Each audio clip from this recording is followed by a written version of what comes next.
y si supieras que yo te puedo dar del agua viva, de la cual nunca tendrás sed. Entonces, imagínense, en Dios está darnos la oportunidad de darnos agua viva en toda situación, en toda circunstancia, ¿sí? Señor, y nosotros sabemos lo que el Señor quiere. Somos amigos de Dios.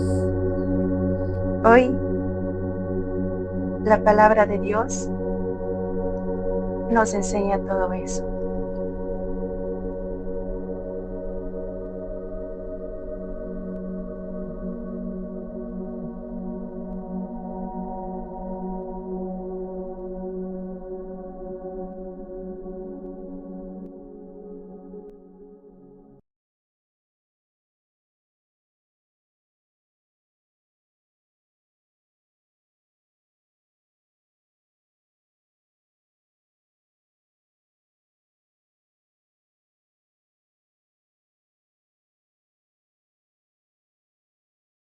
Cuando estoy en tus búsquedas, no te encuentro, no te hallo, pero mi corazón sabe que estás ahí.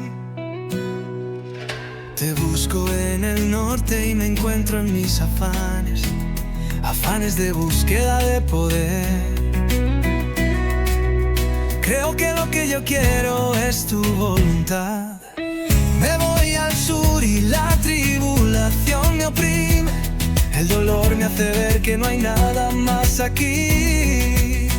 Voy al oriente, pero la luz del amanecer no me deja ver tu rostro, ya que mi compasión por los demás no está.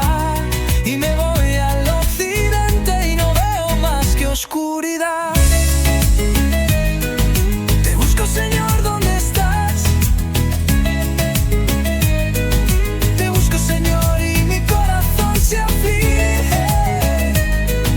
Te busco, Señor, y me dices, búscame en tu corazón.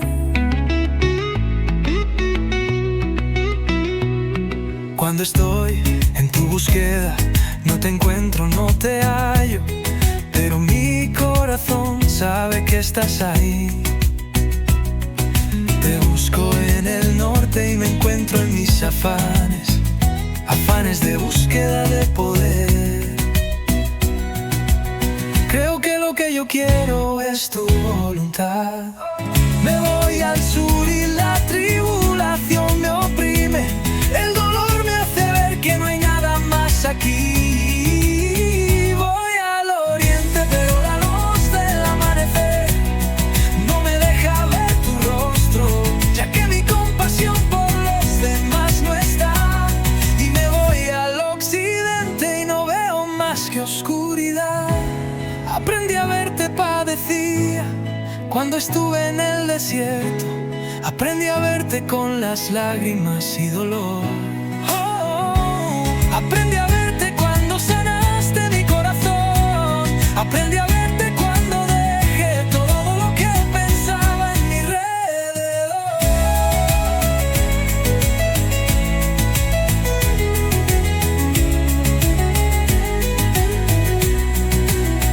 Voy al oriente, pero la luz del amanecer no me deja ver tu rostro, ya que mi compasión por los demás no está. Y me voy al occidente y no veo más que oscuridad. Y me voy al occidente y no veo más que oscuridad.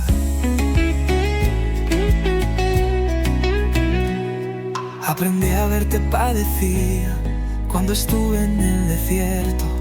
Aprendí a verte con las lágrimas y dolor. Aprendí a verte cuando sanaste mi corazón. Aprendí a verte cuando dejé todo lo que pensaba en mi alrededor. A mi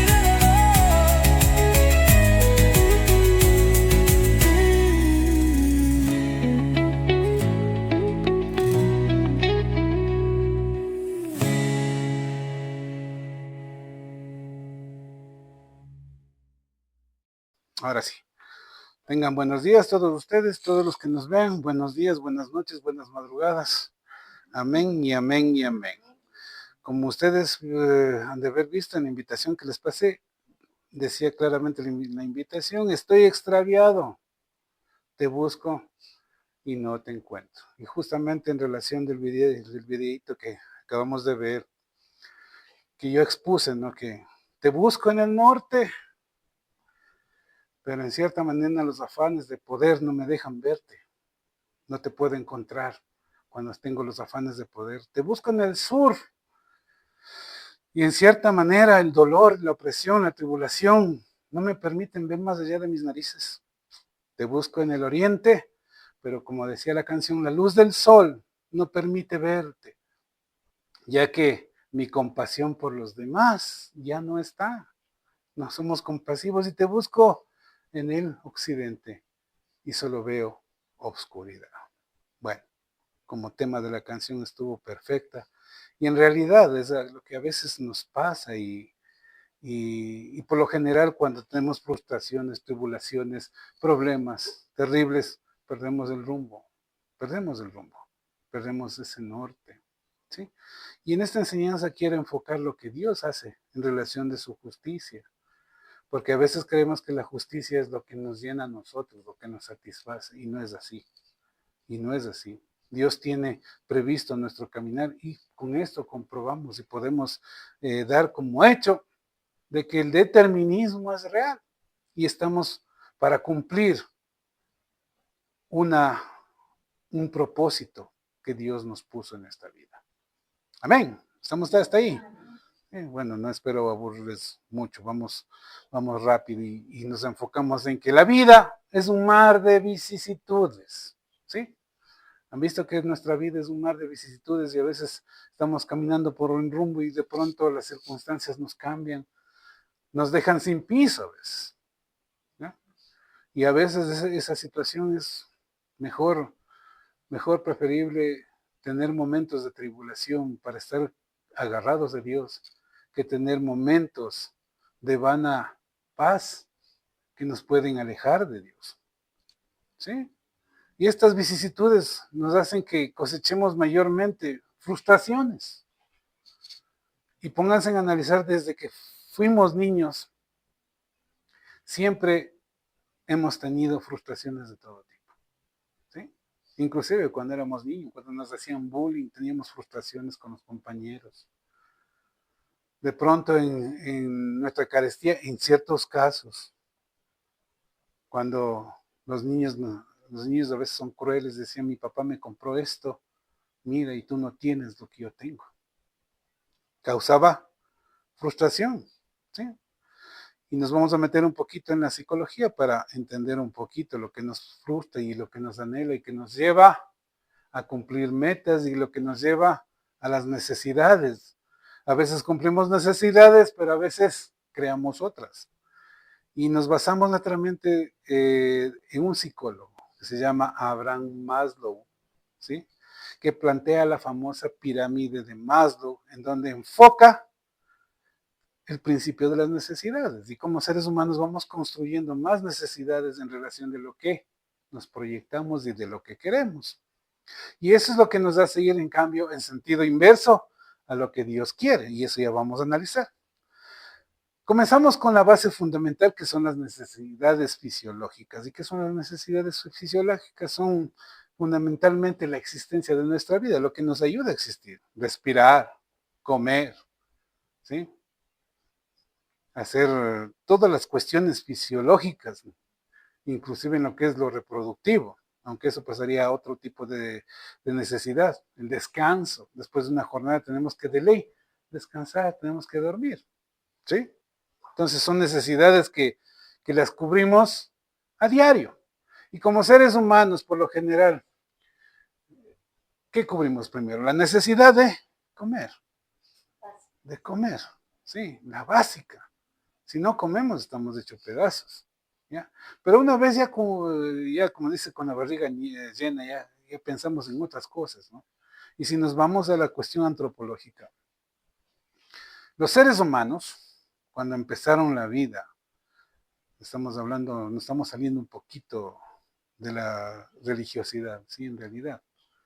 y haciendo un estudio teológico, ya lo hemos hecho con la Soñita y todo eso, y hemos entendido de que nuestra vida es evolutiva, inclusive en nuestra relación con Dios, ¿sí? Y solo de algo tan básico como es Génesis 1:1, que nos dice, y nosotros entendíamos, si tienen Biblia, vayan a Génesis 1:1, ¿sí? Que es el primer versículo de la Biblia. ¿Qué nos dice Génesis 1:1? En el principio Dios creó, ¿sí? Creó. Pero haciendo un análisis teológico, ese creó en el hebreo, ¿sí? Que es la palabra bara, ¿sí? Tiene otra connotación, que es más vocáblica en el sentido de cómo le enfocan el bara. El bara también se confunde con otra palabra que significa varao o varao, que tiene otro significado, no, que difiere mucho. El significado bara significa creo, pero el significado varao es una oración completa que dijo, que quiere decir comenzó la creación o comenzó a crear. Entonces, cuando hablamos en este versículo, ¿cómo nos queda? En el principio Dios comenzó su creación, o sea, Él no ha parado de crear. Y lamentablemente la tradición nos ha enseñado de que Dios creó y ahí murió. Y no es así. Dios sigue creando. Es un proceso evolutivo. Entonces la evolución va de la mano de Dios y nosotros también evolucionamos en todas las situaciones, en los procesos de nuestra vida como seres humanos, ¿sí? Y cuando les hablaba sobre la semilla de la parábola de la semilla, que un sembrador fue y botó, se le cayó semilla en el camino, botó un poco en las piedras, otro en las espinas y otro en tierra fértil. Muchos colegas la predican en relación de que es la situación de muchos, que lo que cayó en el camino es la semilla que nunca germinó y llegaron los pájaros y se las llevó, ¿sí? Es de las personas que nunca aceptaron la vida de vivir con Cristo Jesús. La que llegó a las piedras es la que medio brotó, pero lamentablemente las circunstancias y todo eso ahogaron a esa semilla, igual a la que cayó en las espinas, y la que cayó en la tierra es la que dio al 100 por 1 en tierra fértil. Pero yo les digo que ese es un proceso que todos pasamos, porque todos comenzamos como semilla en el camino, como semilla en las piedras, como semilla en las espinas, y terminamos en semilla fértil. Todos fuimos así, todos, ¿sí? Y nos da Dios esa potestad. Bueno, y sin salirnos del camino para entender este preámbulo. Luego vienen las necesidades de seguridad, en donde planteamos la habitabilidad, la salud, la vivienda, ¿sí? Después de comer, ¿qué hacemos? Buscamos un refugio. Y cuando hacíamos el análisis antropológico, ¿qué hacían por eso nos desviamos, los antecesores del hombre, ¿sí? Que iban, cazaban, comían, ya satisfechos, ¿qué iban? Buscaban refugio, ¿sí? Entonces cumplían las necesidades de protección, de vida, de salud. La salud para ellos era protección ante las circunstancias de la naturaleza. Nosotros ya estamos avanzados, ya tenemos un techito. Y demos gracias a Dios que no hay nadie que viva debajo de un puente aquí, ¿no? Presente. A Dios gracias. Y la gente que nos sigue en las redes, para seguirnos en las redes, suponemos que están bien en el sentido que por lo menos tienen un lugar para protegerse o un techo, como se dice vulgarmente. Y oremos, mis hermanos, por todos aquellos que no tienen techo. Pero Dios nos da la oportunidad a todos de salir adelante. No nos abandona por su misericordia. Amén. Entonces, vamos a las necesidades luego de afiliación, que son las de compartir socialmente, o sea, las necesidades sociales. Y ahí partamos de algo. Somos entes sociales, pero muy individuales. ¿Qué quiero decir con esto? Que no podemos vivir solos. Así queramos, porque a veces decimos, ya no quiero saber nada, me voy a Chile y voy a refundar en una, en una cabaña y ahí me muero, no quiero saber de nadie. Pero al paso que ya estoy llegando a Chile, ya comienzo a extrañar, ¿no? ¿Qué será del Víctor? ¿Qué será de la Janisita? ¿Qué será de la Soñita? Porque somos entes sociales, ¿sí? Pero muy individuales, ¿por qué? Porque nuestras circunstancias vividas, nadie las va a vivir, nadie. Lo que vive el Víctor no lo viviré yo, ni lo que yo vivo no lo vivirá el Galito. O sea, entendamos eso, son vidas tan individuales, ¿sí? Y las experiencias son distintas, ¿sí? Mucho, inclusive hasta la muerte será una experiencia distinta a la mía, a la de los demás. Amén. Entonces entendemos el sentido, pero como seres sociables y sociales, ¿qué hacemos? La necesidad de estar unidos. Siempre el hombre estuvo unido, aunque a veces, como dice el dicho, a veces no pueden verse ni en pintura, pero a la final, con el que no se puede ver en pintura, habrá algún día que habrá comunión. Y por eso Dios quiere fomentarnos en nuestro corazón que el perdón. ¿Sí? Ahí vienen las necesidades de reconocimiento. O sea, el hombre mismo va fabricando esas necesidades. ¿Y cuáles son las de reconocimiento? La confianza, el respeto, el éxito. ¿Quién no quiere ser como ente social? Que confíen en mí, que me vean como amigo, ¿sí? Y tener éxito. Y también que me admiren. Ya se va transformando esa necesidad como una necesidad un poco vana, ¿no es cierto? Por eso es que vamos en el sentido contrario a Cristo Jesús, ¿sí? Y las necesidades de autorrealización, disculpe que soy medio tartamudo. Y les cuento que antes de predicar yo tenía pavor a hablar ante la gente. Por eso todavía me quedan esas taras. Disculparán nomás, ¿no? Amén. Entonces, ¿qué es autorrealizarse? ¿Qué es autorrealizarse? Y todos lo enfocamos de un sentido efímero, que decir, autorrealizarme es llegar a tener dinero, llegar a tener estatus social, llegar a tener una buena profesión con 10,000 maestrías, si es posible llegar a ser presidente, ¿ya? Pero analizando todo este planteamiento de Maslow, que hacen un análisis que es todo lo lógico y lo real que nos pasa, y por qué va en sentido contrario de Dios, ya vamos a enfocarnos ahí. Pero todos luchamos, ¿por qué? Por salir a ese estatus. Es una lucha, ¿verdad? Y ahí comienza el sentido hedónico y el sentido maquiavélico. Maquiavelo, ¿qué dijo? Todos los fines justifican mis medios para llegar ahí. Y si yo tengo que pisotearlos a ustedes para llegar a mi fin, lo haré. Y comenzamos a salirnos de lo que Dios quiere, de lo que Dios nos pone. Entonces ahí viene el asunto de la frustración que a veces nos desvía. ¿Qué es la frustración?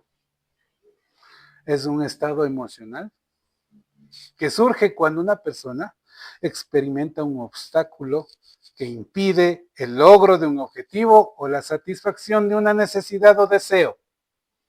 Se manifiesta como una mezcla de emociones negativas como ira, tristeza, decepción, ansiedad y puede llevar a dificultades en el control emocional, la toma de decisiones y la adaptación a nuevas situaciones. Ahí viene el kit. Les pregunto, ¿acaso Dios querrá que nosotros padezcamos esa frustración? ¿No? Amén. Qué bueno que pensemos así. Este es el gran mal de la sociedad. Y a veces la frustración nos llena de tantas cosas que nos perdemos en el limbo. Y a veces me levanto y digo, ¿qué voy a hacer ahora? ¿Qué hago, Señor? Estoy perdido. No me gusta dar testimonio, pero siempre repito. Cuando mi hija falleció, yo me quedé en el limbo. No sabía qué hacer. Pero Dios fue tan bueno que me confirmó en mi corazón lo que Él había tomado la decisión.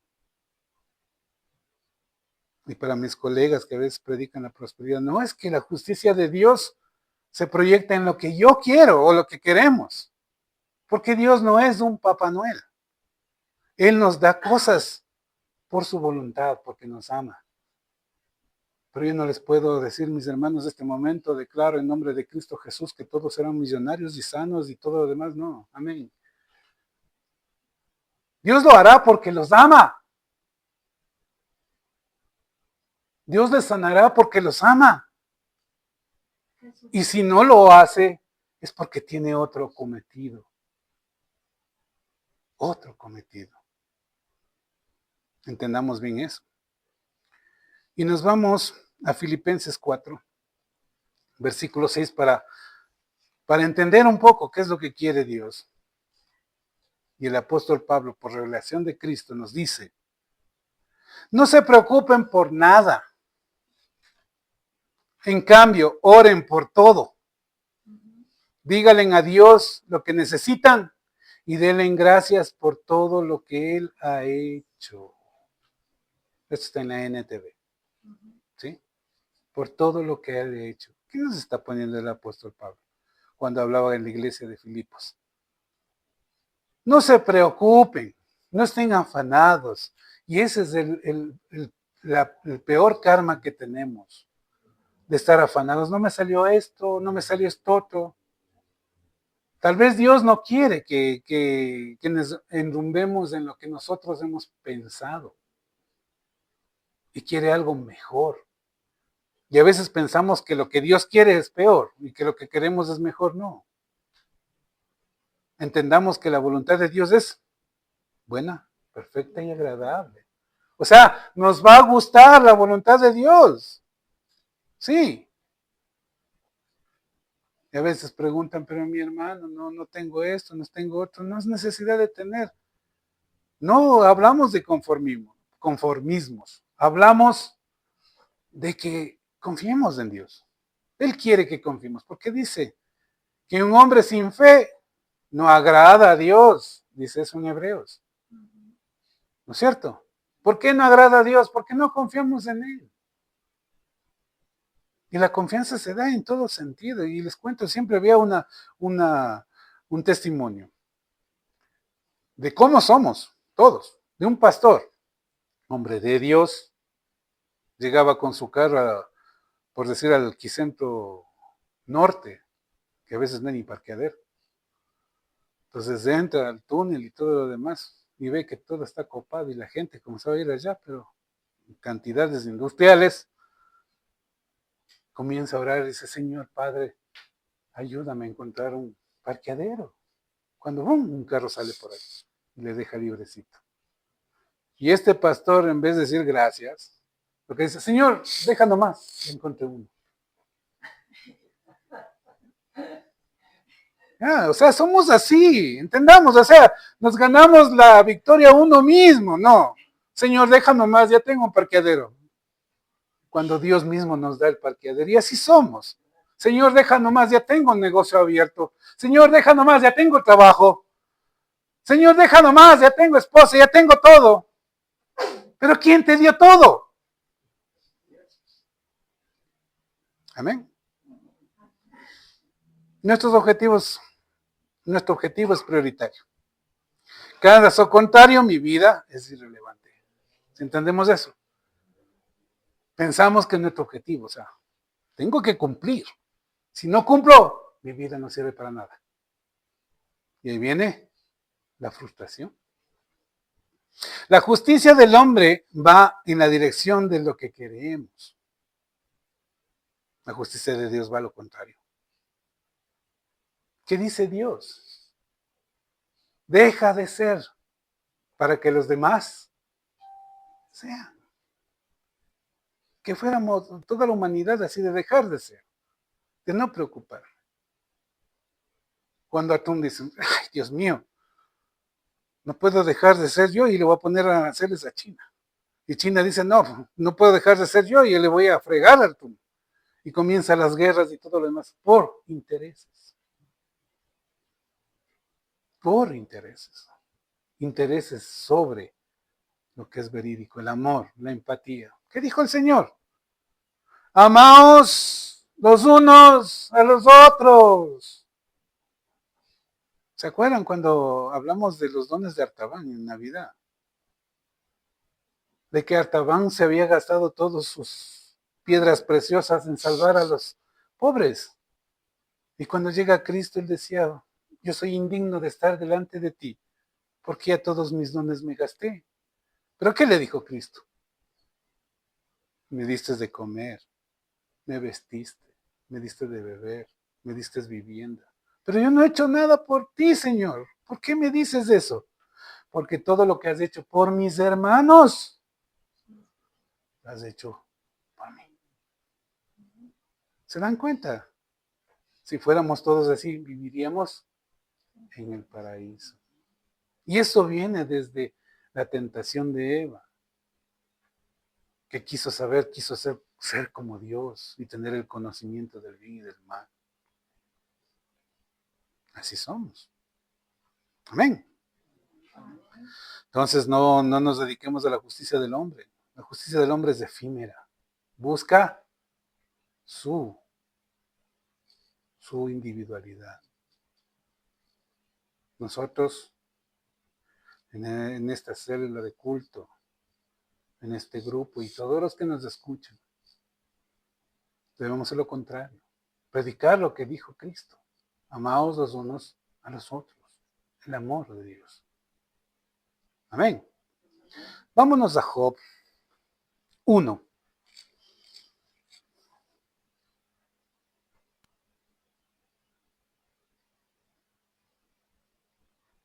Del 1 al 3 y nos soltamos al 5. Y les voy a leer yo. Es la historia, no sé si han escuchado sobre Job.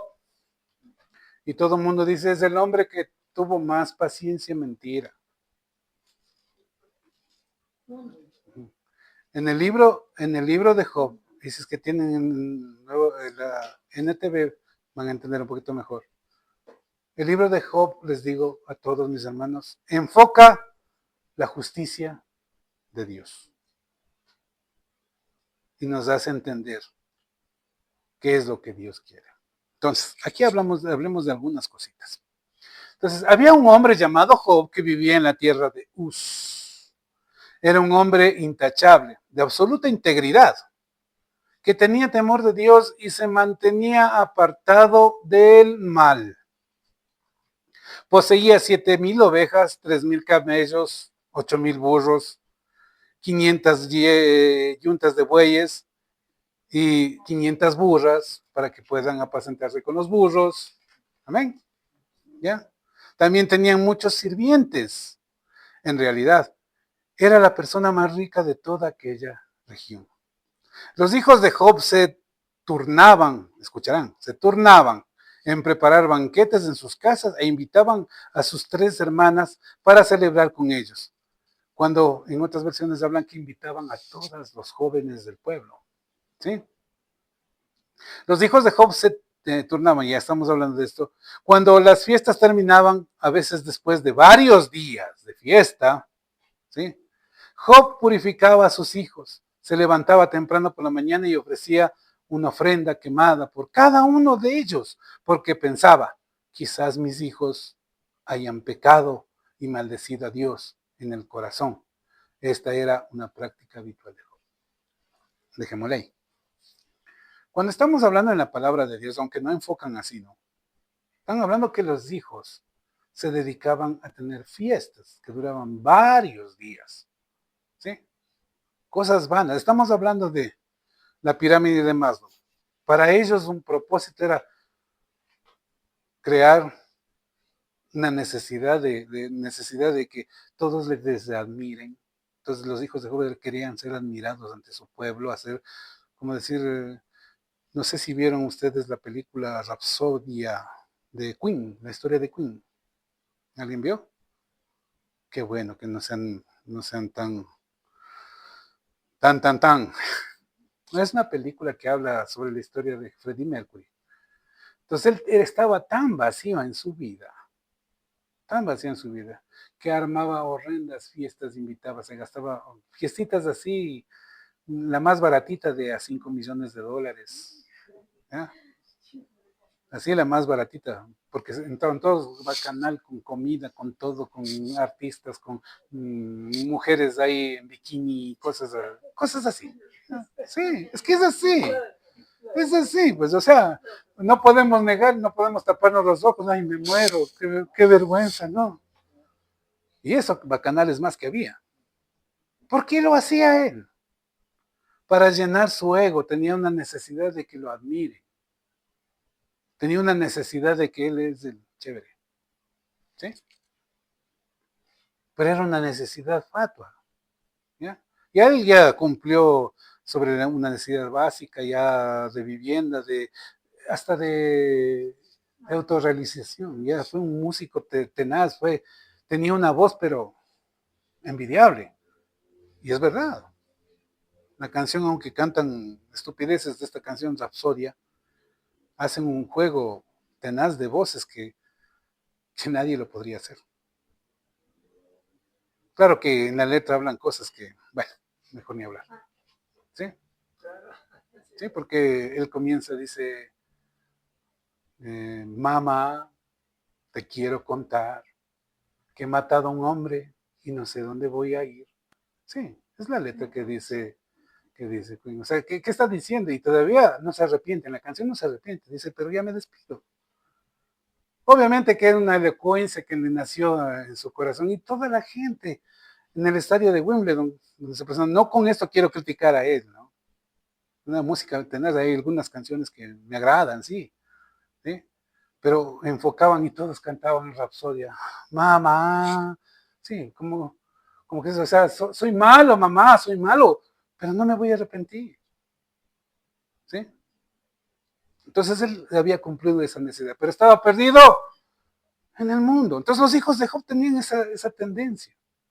Y Job sufría por esas circunstancias. Entonces decía, Dios mío, voy a matar 20 burros para ofrecerle al Señor en holocausto para que no les caiga el hacha a mis hijos.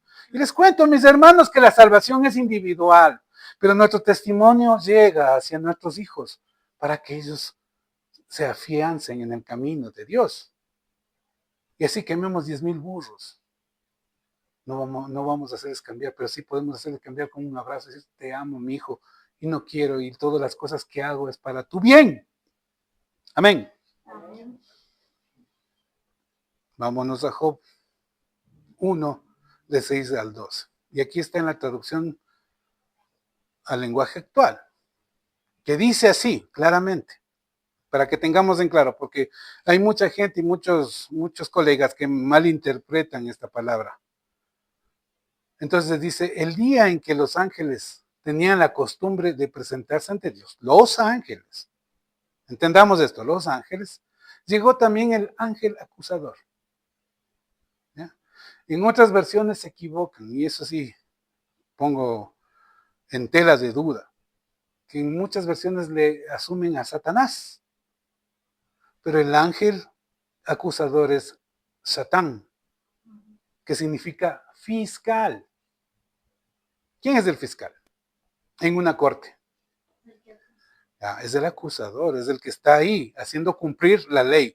Y este fiscal tenía la obligación ante Dios de hacer cumplir la ley. Ahora, no unamos el agua con el aceite.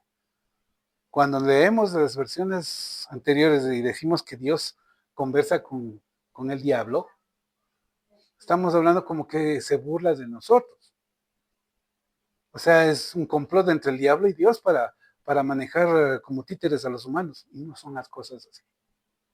Si entendemos así, le damos esa potestad. Estamos hablando de que es un ángel fiscal. El diablo no tiene nada que ver en este asunto, porque el diablo no puede estar en presencia de los santos. Sería aniquilado, como nosotros. Amén. Hasta ahí estamos, ¿no? Ya. El ángel acusador. Y Dios le dijo, porque estaba satisfecho en el corazón de Job, pero no en las circunstancias que le rodeaban. Ahí tuvo un error Job. En vez de estar orando, tenía que tomar decisiones en el sentido de disciplinar a sus hijos. Amén. Hasta ahí estamos. Ya. ¿Dónde vienes?, le dice. Y este le contestó, vengo de recorrer toda la tierra. Entonces Dios le preguntó, ¿qué piensas de Job, mi fiel servidor? No hay en toda la tierra nadie tan bueno como él. Siempre me obedece en todo y evita hacer lo malo. El ángel acusador respondió, por supuesto, pero si Job te obedece es puro interés. Tú siempre lo proteges, a él y a su familia. Cuidas de todo lo que tiene y bendices lo que hace. Sus vacas, sus ovejas llenan la región, pero yo te aseguro que si lo maltrataras un poco y le quitas todo lo que tiene, te maldecirá en tu propia cara. Entonces Dios le dijo al acusador, muy bien, haz lo que quieras con todo lo que tiene, pero no lo toques a él. Dicho esto, el ángel se marchó. En cierta manera, el fiscal tenía la obligación de decirle a Dios lo que está pasando. ¿Ya? Entonces implica, y yo le digo, les pregunto a ustedes, y me pregunto a mí mismo, imagínense que me gano la lotería, unos 2 milloncitos de dólares. ¿Ya para qué trabajar? ¿Para qué trabajar? Tengo 2 millones, meto al banco. ¿Para qué estar gastándome los domingos dando mensajes de Dios? Cogiera a mi esposa, vámonos a Miami, estar un mes por allá. Vámonos a Chile a refundirnos. ¿Ya? ¿Para qué voy a hacer las cosas? O sea, entendamos, ¿no? El quid del asunto, a dónde vamos, ¿sí? Que nos envanecemos. Y en cierta manera no era Job, sino sus hijos, que estaban tomando caminos incorrectos. Y Job se desesperaba y oraba y todo lo demás, pero sí vale la oración, pero a veces hay que confrontar la situación. Si no confrontamos, siempre debemos confrontar a la tribulación, a la dificultad, a la encrucijada, no evadirla. Entonces ahí vino la prueba. Entonces Dios dijo, bueno, pongamos la prueba, pero conocía el corazón de Job, Dios. Ya está bien, pongamos la prueba. Amén. Estamos hasta ahí, ¿no? A veces como seres humanos caemos en una situación de facilismo. Lo que les decía, cuando todo nos va bien, nos olvidamos de todo. Por eso tengan cuidado. Preferible estar padeciendo tribulación, porque dice la palabra de Dios, en el mundo tendrás aflicciones. Chuza. Pero ¿por qué me dices esto? Si en el mundo vas a tener aflicciones, ¿para qué me hago cristiano? ¿Para qué te sigo? Pero a renglón seguido, dice el Señor. Pero alégrate. Yo, Jesús, he vencido al mundo y tú conmigo. Y el vencer al mundo no implica que las cosas me van a caer facilito. Es verdad que la palabra de Dios dice, pedid y os daré, pero pedid con el corazón. No lo que me satisface a mi ego. ¿Sí? Es que a veces si yo voy a estar bien, Señor, hazme el amo del mundo. No lo va a hacer. No, no es cierto. Digo, Señor, ayúdame. Protege a mi familia, protégeme a mí. Protégeme a mis amigos. Sánalos. Lo va a hacer. Lo va a hacer. Pero todo depende del corazón. Pero hay situaciones, y no sé si han escuchado esa canción, Él dijo no, que dice, Señor, te pedí que sanaras a mi madre, y tú me dijiste que no, porque es algo natural que tiene que suceder. Señor, te pedí que me dieras paciencia, y Él me dijo no, porque tú tienes que comenzar a cultivar la paciencia en la tribulación. Señor, te dije que me dieras amor en el corazón. Y Él dijo, no, es algo que tienes que desarrollar. ¿Sí? O sea, Dios nos da la oportunidad de hacer las cosas. ¿Sí? Si pedimos paciencia, nos da la oportunidad de ser pacientes, con tribulaciones y todo. Y todo lo que pedimos nos da la oportunidad de hacerlo. Amén. Y por eso nos vamos a Proverbios 30, del 7 al 9, que es mi palabra favorita y que oramos ahora temprano. Que dice Salomón, que escribió los Proverbios, con esto: Dios mío, antes de mi muerte, concédeme solo 2 cosas. No me las niegues. Manténme alejado de la mentira y no me hagas pobre ni rico. Aléjame de toda falsedad y dame solo el pan de cada día.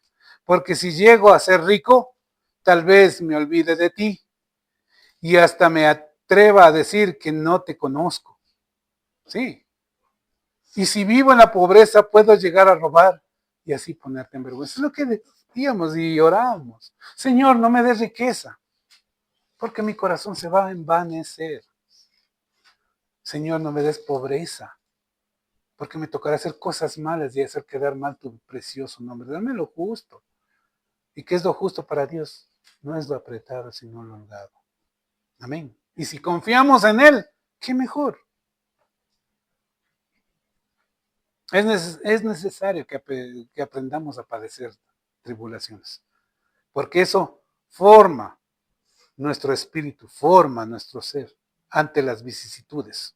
Por eso en 1 de Pedro 5:10 nos dice: pero después de que ustedes hayan sufrido un poquito de tiempo, un poquito, bueno, el poquito a veces se transforma en algo tenaz, pero la misma palabra de Dios dice: el Señor nos dará lo que podamos resistir, soportar. Amén. Dios hará que todo vuelva a estar bien y que ustedes nunca dejen de confiar en Él. Les dará fuerzas para que no se desanimen y hará que siempre estén seguros de lo que creen.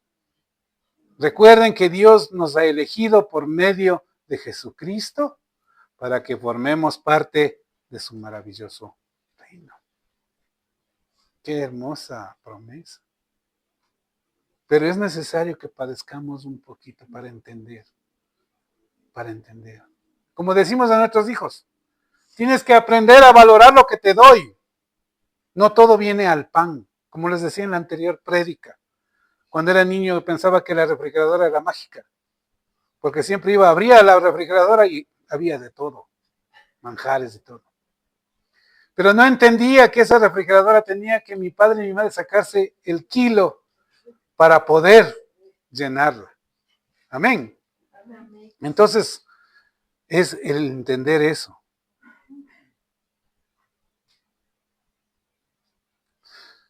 Pero las promesas no las acogemos. No nos interesan las promesas de Dios a veces. No las creemos. Y no creemos en un Dios maravilloso, lleno de amor hacia nosotros. ¿Qué dice la palabra de Dios en Jeremías que hablamos? Solo tengo pensamientos de bien y no de mal para ti. Eso está diciendo Dios. Y Dios no es hombre para mentir, ni hijo de hombre para incumplir sus promesas. Job llegó a este punto al ser vejado por las circunstancias y juzgado hasta por sus propios amigos, porque después de lo que sucedió, se murieron sus hijos, perdió todas sus propiedades, hasta la mujer se olvidó de él. Y la mujer le dice: hey, ¿qué crees en ese Dios que te ha traído? Solo dificultades. Ya, sacúdete, no creas en estupideces, como a veces nos captamos aquí mismo. Una vez me dijeron a mí: ya deja de perder el tiempo, vive tu vida. ¿Qué vas a estar ahí grabando videos, mandando a Facebook, hablando a la gente? Es mi obligación. Es mi obligación. ¿Sí? Ya, imagínense en esa situación, como la mujer le decía a Job: ya, no creas en tonteras. Y después llegan los famosos amigos de Job. Llegan a visitarle porque supuestamente amigos van a alivianar su dolor. Porque, ¿qué hago cuando visito a un amigo? Tranquilo, Dios te va a ayudar, todo eso. Pero esos amigos llegaron a hacer lo contrario. ¿Cómo así estás tú mal? has perdido todo, de seguro que estás pecando. De seguro que eres un pecador, porque a Dios no se le engaña. O sea, imagínense esas palabras. Ahí viene el dicho, en relación de esta palabra viene el dicho, ¿por qué a los buenos les pasa cosas malas? ¿Por qué? Y ustedes imagínense, son unas situaciones que elevan el espíritu. Cuando mi hija falleció, nos hicieron acuerdo de dos pastores bolivianos, que no tengo el nombre, que admiro, que Dios les dio un propósito en el sentido de que ellos tenían 5 hijos, pero iban muriendo uno por uno sus hijos con una enfermedad rara. Y en vez de decir, ¿cómo? Si yo soy hombre de Dios, ¿por qué me quitas a mis 5 hijos? Agradecían el propósito de Dios. Y muchos colegas de ellos les llamaban, oye, has de estar en pecado, algo hay en tu vida. Que el diablo se está llevando a tus hijos, y el pastor supo decir, no, el diablo no se los lleva. Dios se los está llevando al paraíso, porque ese es el propósito. Y cuando entendemos la justicia de Dios, entendemos que no todo es en relación a exaltar nuestra emoción. Cuando lloramos a los que fallecen, estamos llorando por nuestro dolor, no estamos llorando por ellos. ¿O no? O falleció tu pobrecito, y tanta falta que me hace.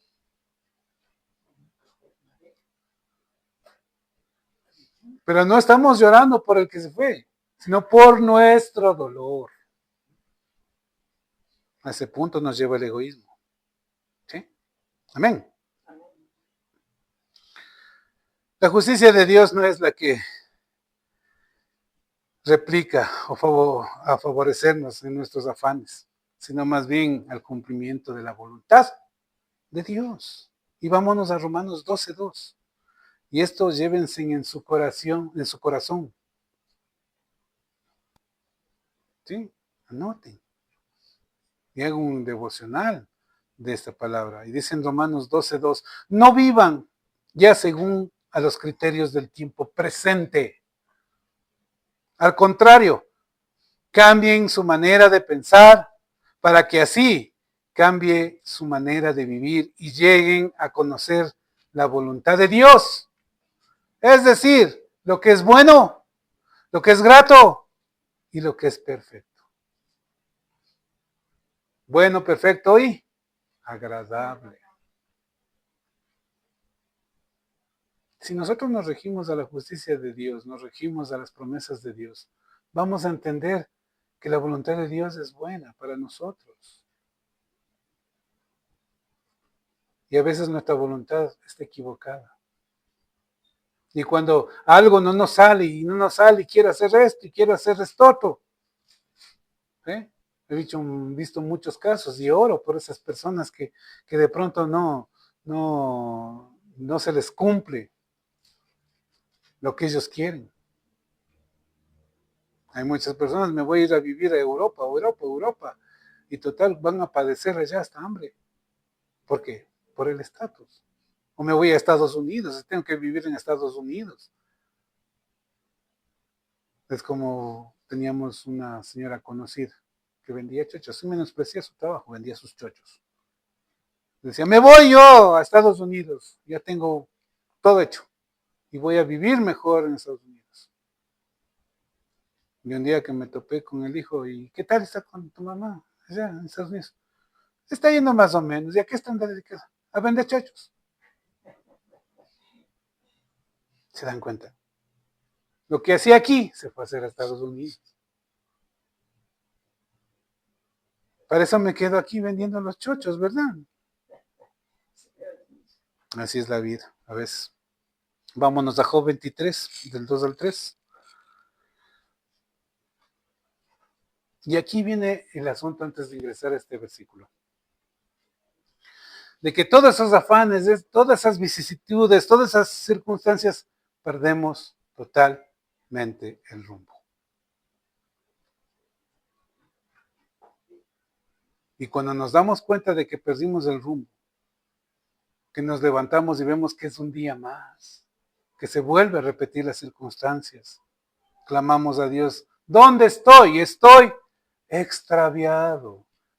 Pero lo bueno es como Job comenzó la búsqueda, porque ya había perdido toda la razón de ser, o sea, y sentía una soledad. Cuando sentimos esa soledad, esa situación difícil en el corazón, que siempre nos sucede por las frustraciones de la vida. Entonces Job decía, hoy mi queja todavía es amarga. Me esfuerzo por no gemir, por no llorar en las circunstancias. Y a veces eso es lo que hacemos, nos aguantamos, no nos quejamos, bueno, ya, así ha de ser.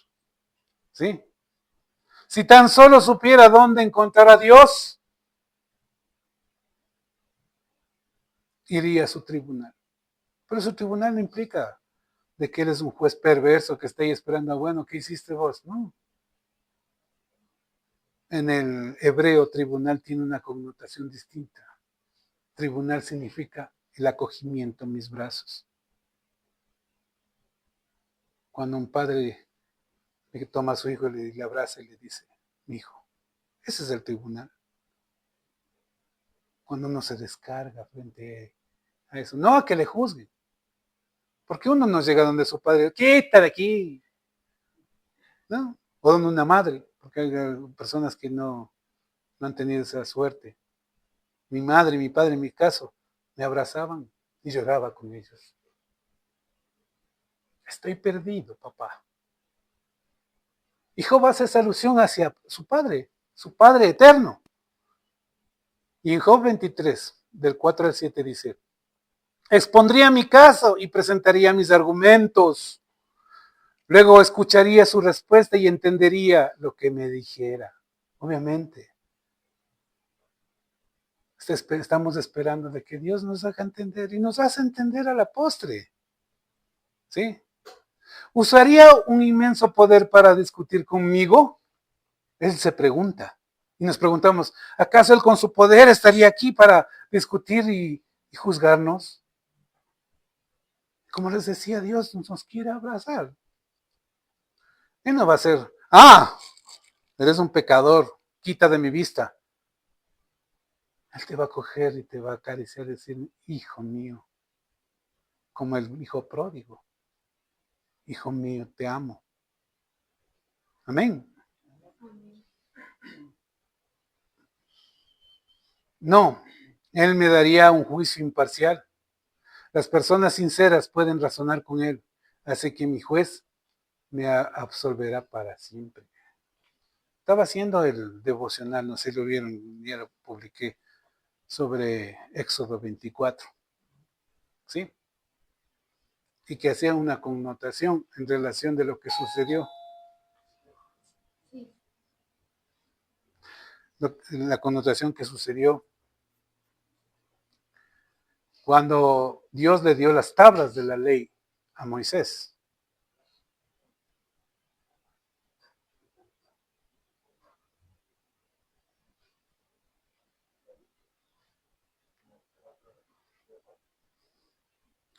Entonces,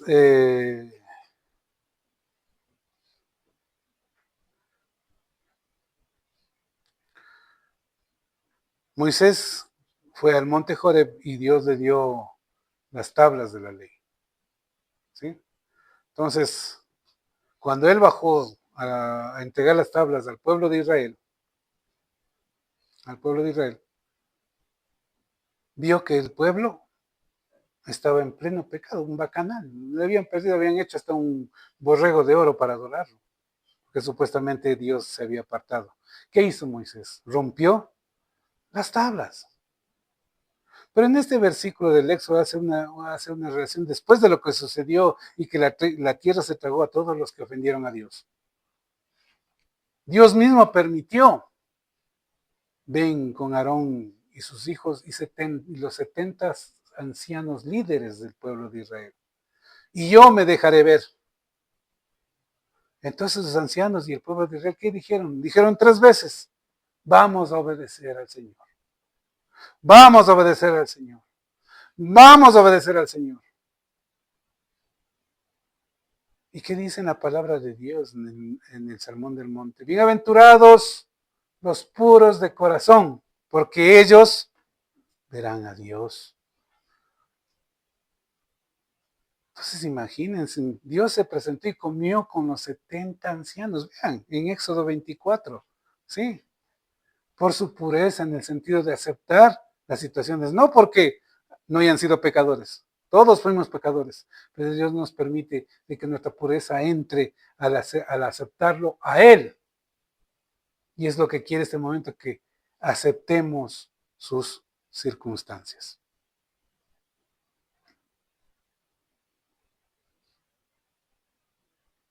Vámonos a Job 23, del 8 al 9. Y ahí viene el tema, el mensaje de esta canción tan hermosa que vimos al principio, que dijo que estaba en tanta soledad Job, ¿sí? Que dijo, voy al oriente, voy hacia el oriente, pero él no está allí. Voy hacia el occidente, pero no puedo encontrarlo. No lo veo en el norte porque está escondido. Miro al sur, pero él está oculto. Hay una situación que a veces nos llena de ansiedad porque ni siquiera Dios nos contesta, supuestamente, entre comillas, pero Él está con nosotros. Pero ¿qué espera Él de nosotros? Y tomen en cuenta este consejo y aplíquenlo. ¿Qué espera de Él? Espera la aceptación de nuestras circunstancias sin juzgamiento. ¿Y qué es la aceptación? Aceptar lo que como eres. Aceptar lo que tú eres. Aceptar todo. Amén. Y al momento que aceptas, te arrodillas y dices, Señor, hágase tu voluntad. En Filipenses 4:7 nos dice, y entonces, y la paz de Dios, que sobrepasa todo entendimiento, guardará vuestros corazones. Agradar a Dios. Y a veces, aunque no lo veamos, y a veces no lo vemos, y a veces llegamos a situaciones tan críticas que nos da desesperación, nos jalamos los pelos. ¿Y dónde está Dios? ¿Dónde está Dios? Pero cuando aceptamos las cosas y en realidad decimos y creemos y nos decimos a nosotros mismos, pero Dios obrará. Y hay una frase que me quebranta en Job 23:10, la gran promesa que va a hacer con nosotros, que dice, sin embargo, después de todos los sucesos, sin embargo, después de toda nuestra vida, sin embargo, después de todo lo que hemos padecido, Él sabe a dónde yo voy. Él conoce nuestro corazón. Él conoce su voluntad. Y cuando me ponga a prueba, escuchemos bien, cuando me ponga a prueba, saldré tan puro como el oro. Dios nos ama mucho y somos su obra maestra. Y nos va a meter, como dice el dicho, al horno para refinarnos como esa pieza que Él quiere tener. Mis hermanos, ya para ya no cansarlos. Ahí donde están, cierren los ojitos. Cierren los ojitos y clamen a Dios. Señor, fui al norte, sí estuviste ahí, no te pude ver. No te pude ver por mis afanes. No te pude ver porque querían poder. Me fui al sur. Sí estuviste ahí.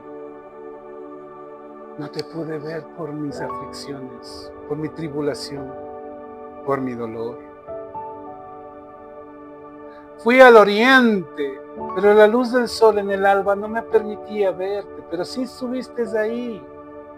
Porque no he sido un hombre compasivo. No sé amar a mi prójimo. Y fui al occidente y solo vi oscuridad, pero tú sí estuviste. Mas tú quieres sanar mi corazón, mi rey, y refinarme como el oro más fino. Y lo estás haciendo. Cuando con certeza, este momento, acepto tu presencia y tu voluntad en mi corazón, que me levantas para el propósito. Padre Santo, Señor, hoy te doy gracias porque refinas nuestros corazones, porque nos llenas de tu amor. ¿Qué más esperar de ti, Señor? Danos fortaleza para confiar en ti y saber que estás en los 4 puntos cardinales y que nunca nos has abandonado. Te doy gracias por cada una de las personas que escuchan este mensaje. Bendito sea siempre tu Señor. Toda la honra y toda la gloria para ti, Padre Santo. En nombre de Cristo Jesús. Amén y amén. Denle un aplauso al Señor.